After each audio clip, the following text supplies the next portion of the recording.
Hello everyone and welcome to my first scripting tutorial video, and today we are going to be learning what a variable is. So let's explain. A variable is something that you use in a script to define things. It's very similar to if you've been in algebra and you are defining a variable like x and y in a math equation. That is a lot like what a variable is in a game. So we're going to go to server script service and open up a script, and I'm going to show you how to define a basic variable. So in order to define a variable in Roblox, you have to say local. And then, after you say local, you can name the variable. It's going to want a name next, and you can name the variable absolutely whatever you want. We could name our variable time, we could name our variable t, we could name our variable a. I'm just going to go with x because that's just a normal thing. So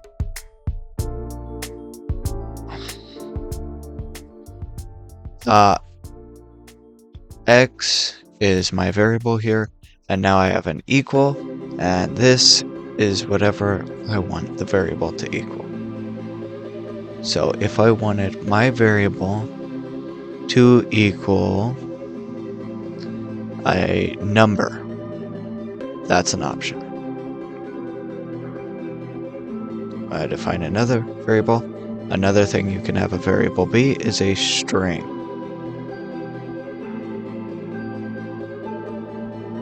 You can also have a variable equal to something equals like something that you have over here in your Explorer tab. So if I made a new part, put this part right here. I get the game dot workspace dot part. And so with variables you are able to quickly define things. So if, let's say I had another number, a equals 5.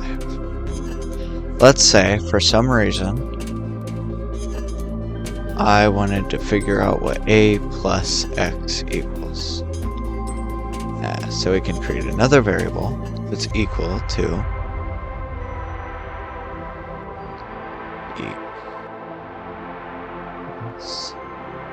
local equals is equal to x plus a. And then in order to find the value and actually see the value, what you're going to want to do is you want to go to view, and you're going to want to go to output. Get rid of all this. And if you wanted to see what this is, you could just say print equals. And then if I've done everything correctly and I play the game, it's going to show me 5 plus 10, which is going to equal 15. So I can stop now.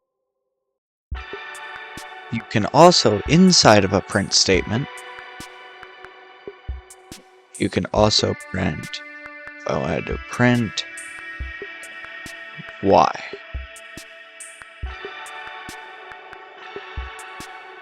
It's going to say string.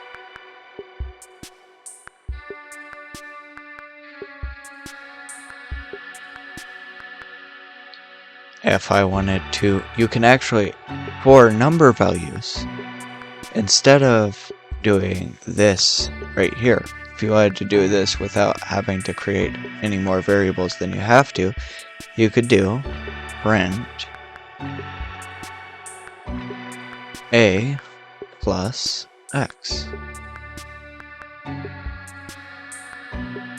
which is still going to return 15.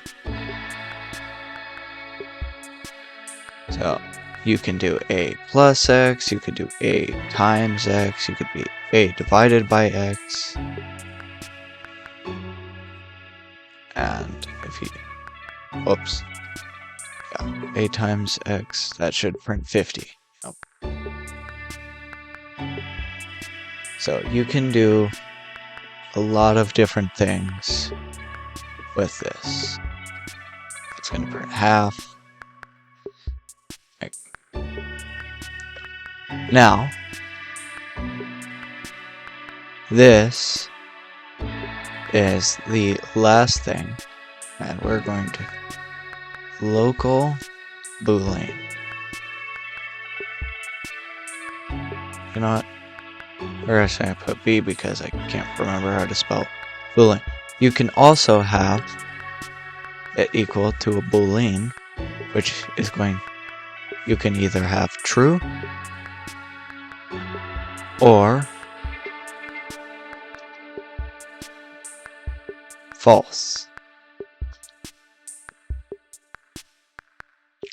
which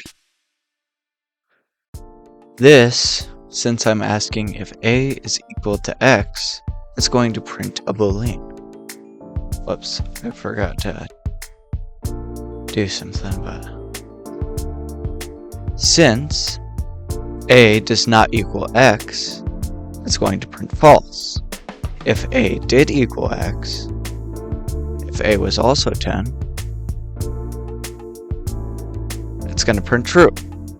And it's going to change these two. But you can also print statements like this, which will just print true or false. Another thing you can do is you can set a variable to nil. So nil means non-existent. There's nothing there. So if I wanted to local n is equals nil, and what if we print it nil?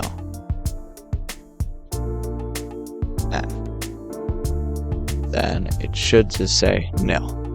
Nil is just nil, because that means there's nothing there, and so you don't have to, like, if I later wanted to change it, like, I could change, let's say after this printed a equals x, I could change a to equal nil. I could also change a to equal 5. I could make it equal whatever. But we're going to say nil. And now we're going to print a instead of printing here, just to make sure everything works, and it's still printing nil, which means this does work.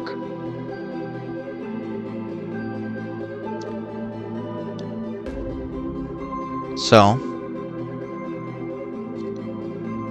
you can take a variable, you can change a variable, you can do all sorts of things with a variable.